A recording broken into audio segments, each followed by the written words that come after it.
replace the president's first chief of staff, Reince Priebus, in July of 2017. The president told reporters the news as he left the White House this afternoon to go to the Army-Navy football game in Philadelphia. John Kelly will be leaving, but I don't know if I can say retiring, but he's a great guy. John Kelly will be leaving at the end of the year.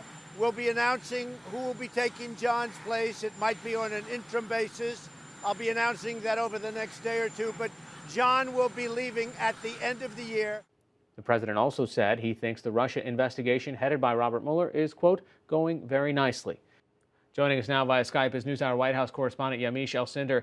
The replacement of the chief of staff, is this expected? It was expected, and largely because for days now we've heard that John Kelly and President Trump were not speaking. And this is really in some ways remarkable because the chief of staff is supposed to be someone who's very close to the president, who's someone who's bringing order to the White House, who's actually the person who's supposed to be channeling communication to the president. But President Trump, after I would say months of saying that John Kelly was a great general, that he was someone that he wanted to keep in his administration until 2020, I think tired of that order because the president is really used to a freewheeling White House that functions much like Trump Tower, where people can come in and out of his office, and where his daughter Ivanka Trump can kind of talk to her dad whenever she feels like it. And John Kelly wasn't going to have a White House that functioned that way. Are there any ideas on who could replace him? Right now, there are no ideas. I'm sure the president has someone in the back of his mind today. He said that he would have someone make the announcement within the next couple of days. But the reporting I've gotten so far is that there isn't a solid person that's going to be following John Kelly as of yet. This is just about 24 hours since the release of documents that say the president directed illegal hush money payments.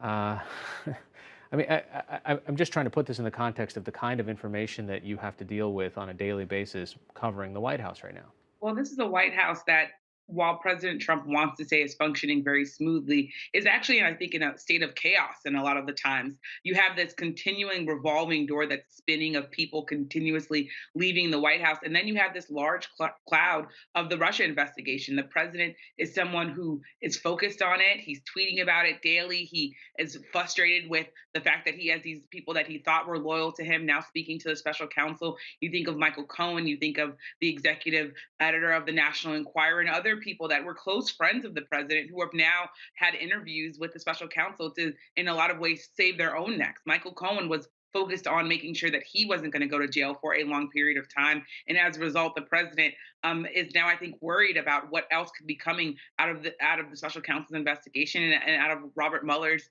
indictment. But in his public statements, he seems to be almost exonerated, saying, hey, I don't see any collusion between the Russians here. I don't need any help from the Russians. You should ask Hillary Clinton about that. The one thing that he's been very consistent about is the fact that he thinks this is a complete hoax, that the Russia investigation is a witch hunt. It's a messaging war, I think, that he's been able to consistently tell his supporters and Republicans that he will not accept essentially the findings of Robert Mueller. And now he's even saying that there's going to be a counter report released.